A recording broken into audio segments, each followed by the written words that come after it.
Welcome back to... When did we lose color? Anyway, welcome back to the Werewolf-athon, Wolfman Edition.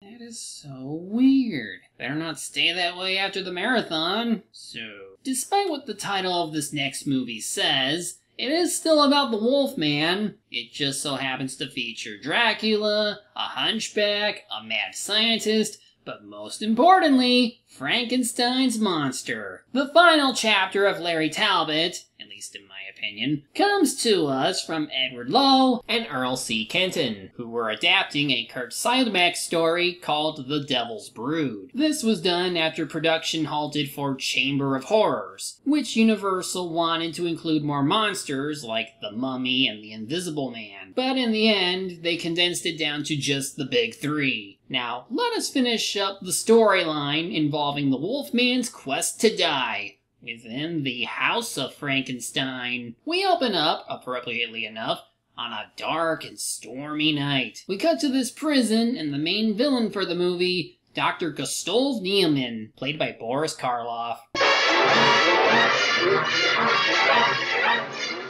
Now, will you give me my chalk? He might not be playing the Frankenstein monster here, but he still has its grip and strength. Anyway, Gustav is inspired by the late Dr. Frankenstein, as he prepares a mind-swapping experiment that will give a new body to his hunchback assistant, Daniel, played by J. Carrol Naish. Fortunately for them, lightning strikes the prison and causes part of the structure to collapse. They escape and help a traveling showman, who had his wagon stuck in mud. But when Gustav learns that the showman isn't heading to the town he wanted, he has Daniel kill him.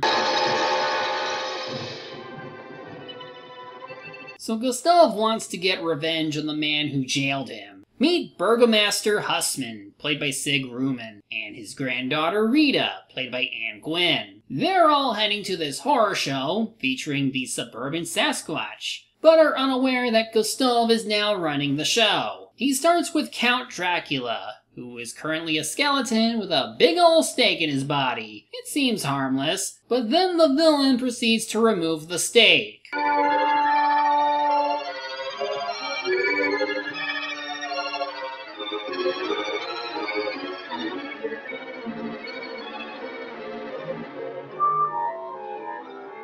So, despite being a freaking skeleton with no organs or blood to speak of, Dracula can still regenerate? Can any of these monsters truly die? Next, Gustav bribes Dracula, played by John Carradine, to kill Hussman and Rita, so the latter disguises himself as a Transylvanian gentleman to get close to his targets. It's kinda neat seeing Dracula being this sneaky, and it is totally in line with his character. In lore, vampires are invited into homes before they suck out the blood of their unwitting hosts. Anyway, he seduces Rita quickly, and with no one else looking, he proceeds to kill Hussman through an old school effect.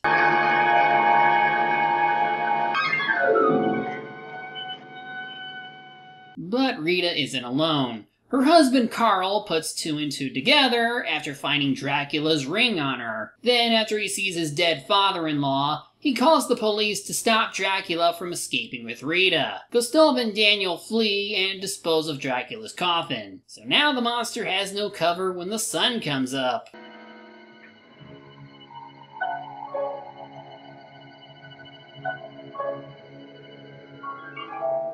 So we spent about half the movie on a pair of villains, and a Dracula that lasts one sequence. No Frankenstein monster or Wolfman yet. I see we're off to a great start. Gustav and Daniel then arrive in Vassaria. Or is it Frankenstein? That sign says he's 1 kilometer away. They watch some dancing travelers get stopped by police inspectors. What have you got here? A chamber of horrors. The burgomaster won't grant you a permit, so pack up and be on your way. But why?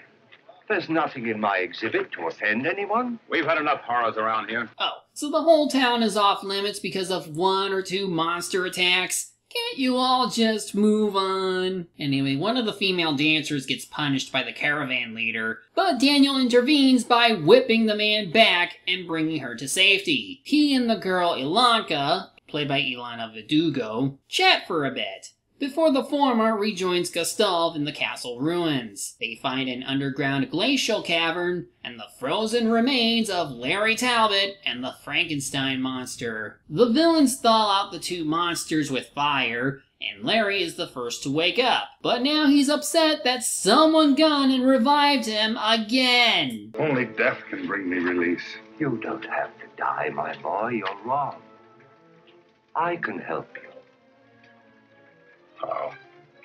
How can you help me? I, too, am a doctor. A scientist like Frankenstein. Sure. Let's help the man who put you in this position to begin with. He's not suspicious or anything. So they find the diary, which I guess was hidden away again before the flood, and they drive a wagon to Gustav's laboratory. Ilanka shows up again and she takes a shine to Larry, thus making Daniel jealous. But the Wolfman isn't interested. He probably remembers the last two girls he tried getting close to, with disastrous consequences. Anyway, the Frankenstein monster is still unconscious. We're down to a half hour of runtime, and he has little to no role in this movie. Why is this even called House of Frankenstein if the titular monster doesn't do anything for most of it? Their goal is to revive the monster and sick it on everyone who did them wrong. Larry asks how they will help him be rid of the Wolfman curse. Turns out Gustav kidnapped a few people who jailed him, and he's planning to transfer one of their brains into Larry's old body, so they become the new Wolfman. Well, at least he's keeping his promise to do something.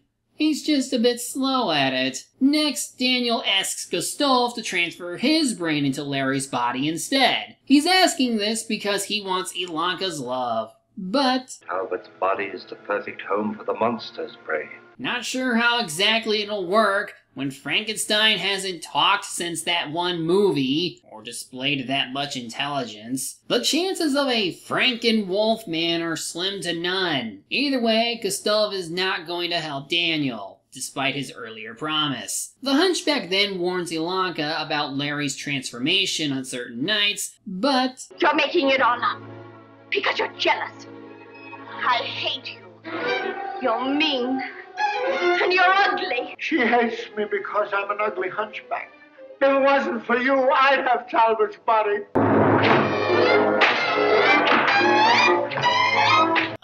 Is the monster supposed to be alive by this point? Should he be moving slightly? Anyway, Larry sees the moon and transforms into the Wolfman, as implied with his changing footprints. The following morning, some men talk about the disappearance of the two guys from before, and word comes in that another man was murdered. The mayor, or whoever, doesn't want another panic on his hands, so he arranges yet another hunting party to find the killer. Otherwise, we see Ilanka comforting Larry, who admits to murder as the Wolfman. He doesn't trust Gustav to save him, since it's been taking too long. But Ilanka is willing to stay with him, even at the risk of death. He must be killed.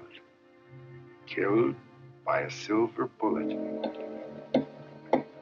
Well, that I get. Let's just hope it actually does the job this time. As the villagers approach the house, the experiment goes on and the Frankenstein monster is reborn.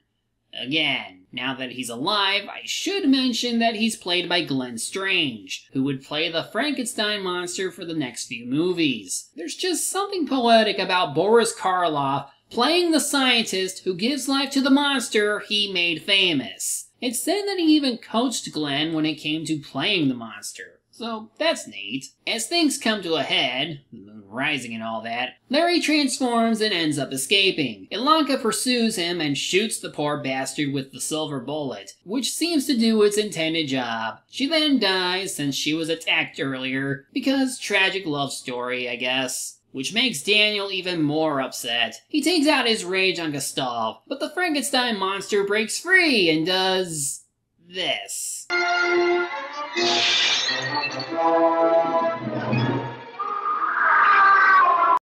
That's unfortunate. The monster carries off the wounded doctor, only to run into the villagers, who scare him with fire. A chase scene ensues, and the baddies find themselves caught in quicksand. They both drown. The end! Well, that was disappointing. Not just for the Wolfman, but for all the monsters involved. Like Frankenstein meets the Wolfman, the former didn't get to do anything until the very end of the movie. He was just a plot device for the main villain to get his revenge on a few people. The same could be said of Larry, who doesn't have much time to develop chemistry with Ilanka. The only thing he had going was his permadeath journey. Daniel came close to being well developed, but he kinda got the short end of the stick. And the worst cameo by far was from Dracula. His inclusion felt unnecessary, and he never even interacted with the other two monsters here. He's like the appetizer before the real story can begin, and he deserved better. It really goes to show that merging the monster storylines can only go so far. If Universal wanted to include this many monsters, or even more if early planning was any indication, they could have come up with something non-canon to let the monsters come together. It would be ludicrous, but it'd be better than what we have here. This felt like a poorly written story that tries to bring popular monsters together without any semblance of a story or creativity. But in the case of Larry, he can at least be satisfied knowing that he's dead for good. Oh, yeah. I'm not going to cover that because from what I could find, this looks like a repeat of House of Frankenstein, just with Dracula as the main selling point. I can't even fathom how this is a direct sequel when all the monsters died. Well, apparently with the way the Frankenstein monster comes back, it's supposed to be exact, but everyone else? This is where I draw the line with the story of the Wolfman. Larry Talbot met his end with a classic silver bullet. End of story. The only other movie he would appear in is Abbott and Costello Meet Frankenstein, which is presumably non-canon. It features two famous comedians meeting the big three monsters of Universal, but that's probably not in the cards for me, so next time, we'll hopefully return to the world of color with the final movie in this marathon, the 2010 remake of The Wolfman.